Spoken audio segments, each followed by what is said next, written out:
Would you unmute the mics, please? We are glad you're here with us, and we invite you to stay after the service to get acquainted. We welcome your questions and look forward to getting to know you. I call your attention to the announcements in your order of service and weekly email. There you'll find more information about the following. A welcoming conversation will be held on Sunday, August 13th, after the service at UUFN in response to an online conversation about LGBTQ plus identities, terminology, and welcoming. Let's gather in person to talk about these concepts. Reverend Sarah will do an interview of terminology and concepts, and we'll have plenty of time for questions and reflections. Also next Sunday, August 6th, join UU leader and seminarian Malaya Hausneck and worship associate Sue Coleman as we explore who we've always been and who we are becoming. Over the course of our 200 or so year history as a denomination, what it means to be a Unitarian or Universalist has undergone considerable change. That doesn't mean that transformation has always or ever been easy. What can the transcendentalist revolutionaries of early American Unitarianism teach us about what it means to be living a faith tradition today? What is it truly that holds us together in sacred covenant now and into the future? What are the outward manifestations of our shared faith that are ready to be transformed for a new age? Again, welcome to the Unitarian Universalist Fellowship of Northfield.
Thank you, Nick.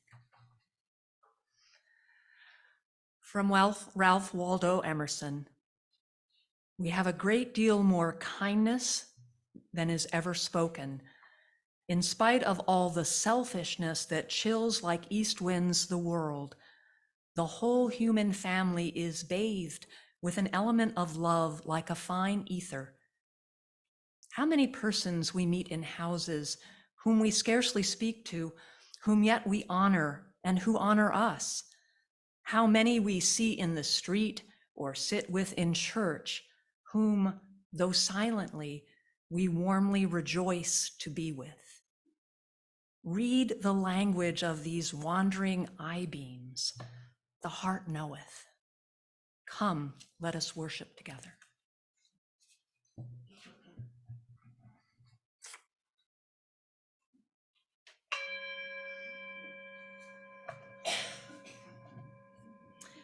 The flaming chalice is the symbol of Unitarian Universalism, and each Sunday we gather to bring this symbol of life together. Please join me in speaking the words for lighting of the chalice. Let us open our eyes to see what is beautiful. Let us open our minds to learn what is true. Let us open our hearts to love one another. Please rise in body or spirit for our opening hymn, number 131 in the gray hymnal, Love Will Guide Us.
I invite you to allow yourself an unhurried breath.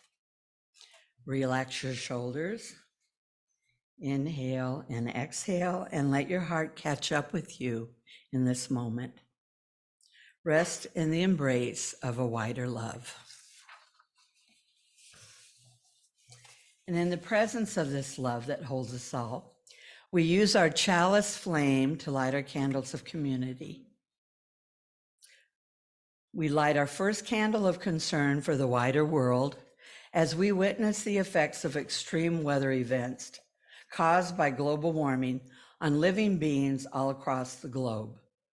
It is disproportionately affecting the most marginalized communities and reminding us of the pressing need for concerted efforts to combat climate change. We know too that the details of our daily lives are sacred and important. We now light a candle for all the simple joys that are sustaining us. And we light another candle for the honor of the sorrows and hardships we might be carrying. One more candle in honor of the joys and sorrows we carry in our hearts, but have not been spoken aloud. And we move into a time of silence. May the truth of your heart be reflected in these flames.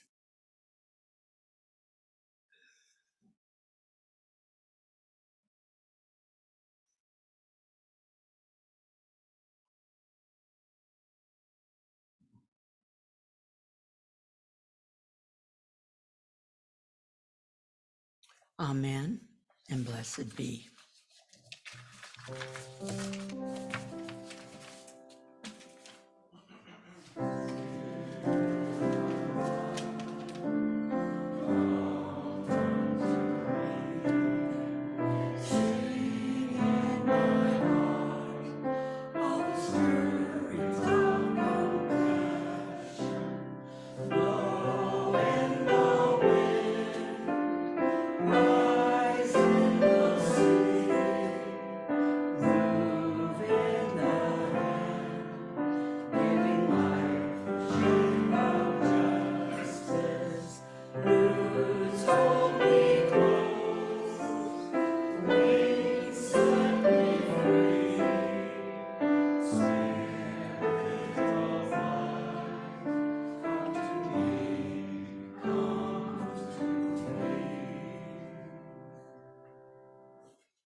Our reading is from the book Operating Instructions by Anne Lamott.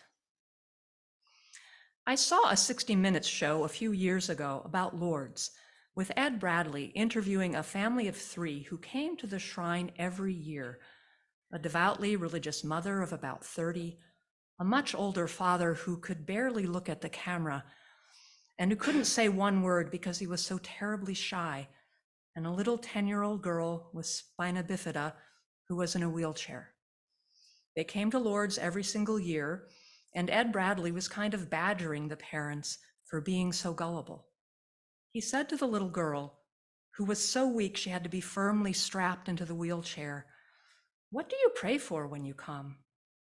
And she said, looking at her father really lovingly, "I pray that my dad won't always have to feel so shy.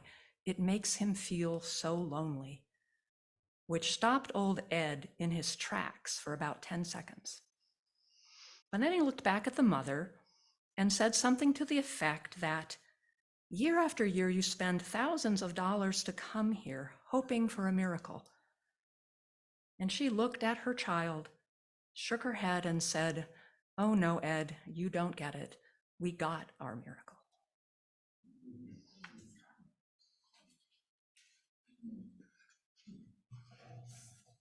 We now take our offering. Our offering is one way we can make our care for the world tangible. This month's Share the Plate recipient is Mokochi Ikupake, Land Recovery. Mokochi Ikupake, meaning land recovery, is a project of reparative justice on Dakota land in Minnesota, Mikukaki, Minnesota. In their words, this project seeks to bring some of our relatives home, reestablish our spiritual and physical relationship with our homeland, and ensure the ongoing existence of our people. Our cultural survival depends on it. Dakota people are systematically depossessed of their homeland and currently reside on about 1/100% of their original land base within the borders of what is now called the state of Minnesota. This work is a positive action to help repair the most fundamental harm of settler colonialism, indigenous disconnection from the land. Also to be noted, we have a land acknowledgement committee here at UUFN, and there will be future announcements about our plans to honor our original people. You may donate by cash, check made out to UUFN with offering basket in the memo line or online from your website. That's uunorthfield.org, or you can scroll down to the bottom of the homepage for the link. We gratefully accept your offering.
Was somebody going to die? My wife and I say that to each other when we find ourselves starting to overreact, to lose perspective in one setting or another. The saying was given to us one evening about 25 years ago. We were heading to see a movie, leaving a parking garage. We drove to the exit. There wasn't an automated payment machine like there is today. We had to hand our payment to a person, but there wasn't a person there. The gate was down. We couldn't get out. We were running late. I got quite irritated quite quickly. Probably not a minute had gone by before I got out of the car. My wife was driving. I took hold of the wooden gate and tried to lift it. It broke off in my hands. I was standing there holding a splintered piece of yellow wood when a man walked into the garage, plastic carry-out food bag in hand. He was about our age, somewhere in his 30s. He was Black. He looked at me holding the gate and said, "Was somebody going to die?"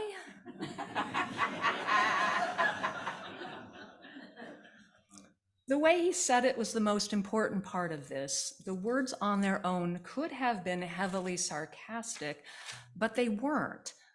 It's hard for me to recreate his tone. I tried just now. There was no edge to it. The best that I can describe it as was sincere, kind of searching and wounded. From that one phrase, in that tone, in that moment, he seemed to be just a really likable guy.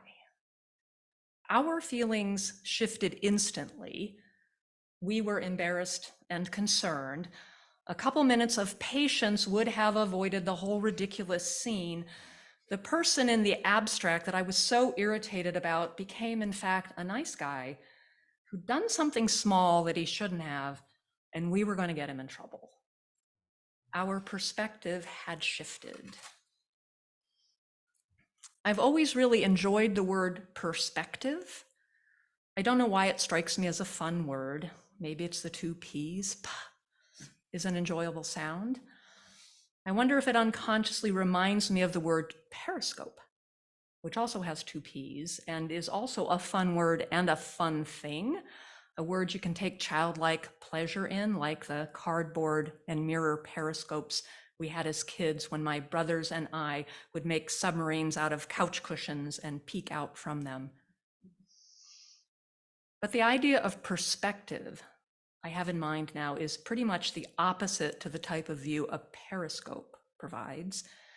If you imagine the view through a periscope, it's very constrained, shutting out so much more than it lets in. Another image like this is the blinders on a horse, literally narrowing what can be seen so as not to distract from the preset path that someone else has chosen. In Anne Lamott's telling, the 60 Minutes reporter was on a preset path. The family he was interviewing was on a different path. They had a perspective that quieted even a renowned newsman. Having perspective is said to mean to come to have a new, altered, or enlightened viewpoint or way of thinking about something. I like that this definition includes the word enlightened. Generally, when we tell someone to have perspective, we intend for them to become a better person in some way by better understanding other people. And better understanding other people can lead us along some very rewarding paths, like the path of understanding, compassion, and kindness. I knew a lawyer back when my family lived in Philadelphia who left her lawyer job to start an organization she named Just Listening. It has been said by the author of The 7 Habits of Highly Effective People that most people do not listen with the intent to understand, they listen with the intent to reply. Just listening is quite the opposite. The play on words is powerful, just with two meanings, simply listening, listening and nothing more. not listening and judging, not listening and problem solving, not listening and thinking the whole time about what you'll say in response. But it also means just as in justice, that which is morally right and fair. The organization Just Listening provides training to workplaces to help improve their environments through better communication. The income from the paid work is used for volunteer programs providing listening services to people who are poor and marginalized. The founder of Just Listening, Sharon Browning, has volunteered as a listener in many settings. She volunteered at a free medical clinic, not as a lawyer, certainly not as a clinician or a social worker, but just as a listener. Of her experience there, she writes, "Time and again, people who are listened to are startled by their own insight or are edified by a deep recognition. There is a thoughtfulness that gradually moves in during an extended conversation. It's a process of self-reflection and clarification, a space in which inner wisdom can be recognized and honored." The medical staff at the clinic tell many stories of patients who gained a new insight, took a step towards health and wholeness, or were emotionally fortified by simply being listened to with compassion and respect. Just being listened to can be emotionally fortifying. Another example of this are friendship benches. A sister in spirit of Just Listening, friendship bench programs can be found in countries in Africa and Europe and here in the US. Talk therapy is a recognized form of mental health care, but the professional version is not widely enough available. So the listening bench offers peer-to-peer conversations as a form of mental health care. Specifically marked benches occupied by trained lay people offer an opportunity to talk as a way to reduce stress, to be emotionally fortified. The slogan for a Canadian friendship bench program is "One hello can save a life." I shared a profession with Sharon Browning before she left lawyering. I'm still in that profession. My clients are very low-income people who have particular legal needs that fall under my area of expertise. It's ironic to me that the more I came to understand the law I was practicing, the less good a listener I became. There was a stretch maybe 5 years into being a lawyer when I had developed a significant level of confidence in my knowledge of the law and my ability to solve the legal problems my clients presented to me, but it sunk in around that time that I was no longer listening that well. As clients were starting to tell me about their situations, my thoughts were rushing ahead to, I know how to resolve this. I was thinking about which tool in my lawyer toolbox I would use to solve the problem. I was reducing my clients to a set of problems to be solved. I had always seen my work as not only lawyering, but humaning, offering a respectful, humble interaction that did not come across as I'm superior because I'm a lawyer. But I had fallen away from that into a more superficial satisfaction with my own competence. I did find a way back, and I'm very conscious now about my intention to just listen. There are, of course, problems to be solved, but I don't jump right to that. Speaking of jumping, I jumped from a story about shifting perspective to thoughts about listening, but there is a connection. Listening to others without judging or problem solving is a wonderful way to gain perspective. It's also a wonderful way to practice a particular mindset, a way of being out there in the world that takes the focus off of self, that shushes our inner voice in order to hear others. That's the connecting theme for me, that just listening and getting to a change of perspective are forms of mindfulness. Both are a way of stepping outside of ourselves, and stepping outside of ourselves is one of the ways to think about mindfulness. By the way, The Friendship Bench movement started in Zimbabwe, and the website for the Friendship Bench program in Zimbabwe says that locally, the word for anxiety translates as thinking too much, which is food for thought. I was reading recently about a woman named Corrie ten Boom, who was born in the Netherlands in 1892. Her father was a watchmaker, and she grew up working in his shop. When she was 30 years old, she became the first woman in the Netherlands to be licensed as a watchmaker, which is a very interesting achievement, but not the thing that she is best known for now. About 20 years after she became the first woman in the Netherlands to be licensed as a watchmaker, the Netherlands were overrun by the German army. Corrie ten Boom's family brought an architect to their home to build a secret room off Corrie's bedroom to hide Jewish people who were trying to escape from the Holocaust. She was a devout Christian whose faith grounded her courage and clarity of purpose. She and other members of her family were eventually sent to prison camps, which she survived, though her beloved sister did not. She went on to write about her faith and experiences. Hers is a story well worth knowing, but I mention her now because of one brief bit of advice she gave. Child, she said, child, you have to learn to see things in the right proportions. Learn to see great things great and small things small. Learn to see great things great and small things small. In the momentous time presented to her, Corrie ten Boom acted in proportion. People were absolutely going to die. I conjure in my mind her praying for the clarity and the courage to do what she did. And I say to myself, of course, prayer is mindfulness. It's a gathering of calmness and intention, a quieting of the extraneous in order to center on the intentional.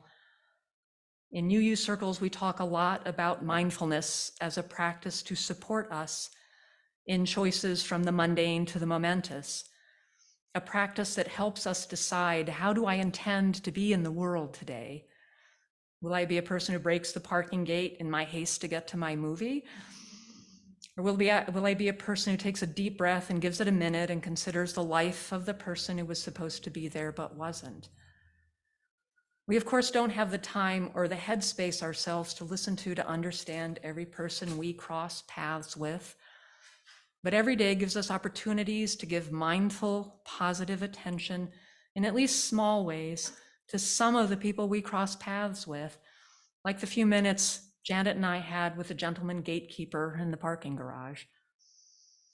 Offering kindness and compassion to others as we go about our daily lives is good for us as well as the other persons. Sharon Browning writes that offering herself as a listener was amazingly freeing. I don't have to do or be anything, I just have to listen.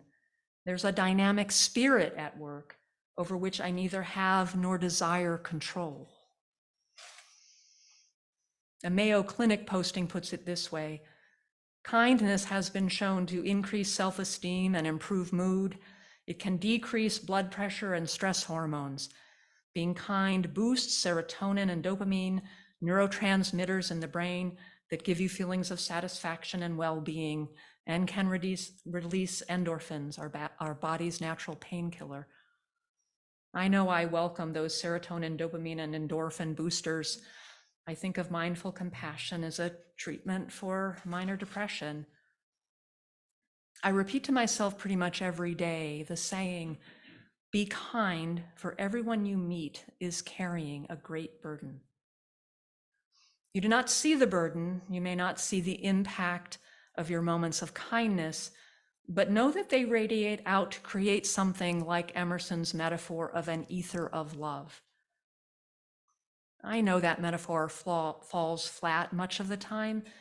Ether of love is not how we would describe what's going on in Afghanistan or Ukraine or the experience of trans people in many parts of our country right now. But the effects of the friendship benches have been empirically tested. The effects of just listening are real. and are a contribution we can all try to make. I think of the ability to listen, the ability to donate equilibrium, the way I think about money. If we have it to spare, we should give it. To circle back to the guy at the parking lot, he was embarrassed for being away from his post. I was embarrassed for breaking the gate. We gave him our names and phone numbers and told him we'd help pay for the gate if he got docked for it. We never heard from him again. But we heard him in that moment. It would surely surprise him to know that 30 years later, we are still quoting him for a significant life lesson.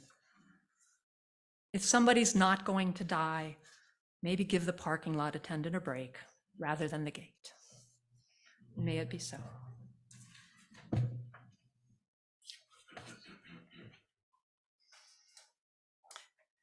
Please rise as you are able for our hymn, singing together for our hymn number 100, I've Got Peace Like a River.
You may be seated. Our closing benediction was written by Reverend Lauren Bellamy. If you have found freedom, take it with you into the world. If you have found comfort, go and share it with others. If you have dreamed dreams, help one another that they may come true. If you've known love, give some back to a bruised and hurting world. We join together in the words for extinguishing our chalice. We extinguish this flame, but not the light of truth, the warmth of community, or the fire of commitment. These we carry in our hearts until we are together again. Now, please rise in body or spirit, and with your hands over your heart, holding the hand of those next to you, or whatever posture is most comfortable, we'll sing words of blessing to one another.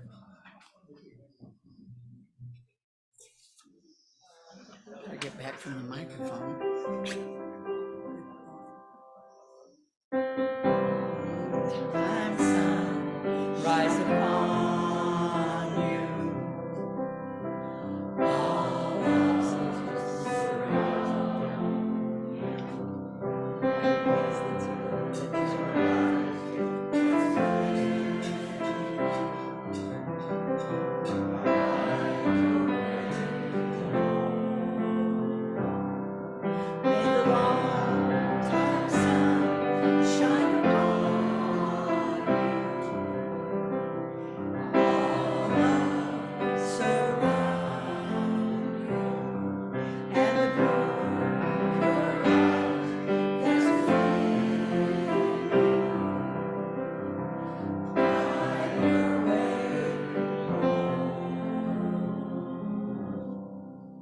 Go in peace.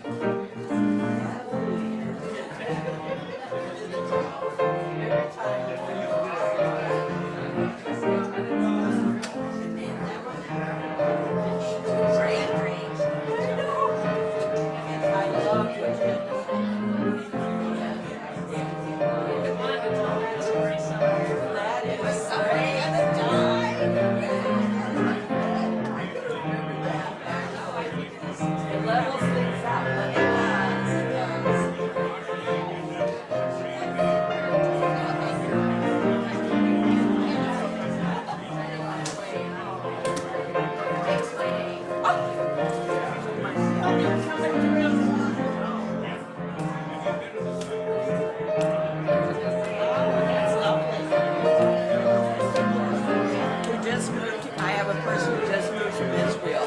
They're visiting today, and I'll try to introduce her. She is not Jewish, a spiritual leader, but she is Shahar's mother. Shahar Fearing's mother.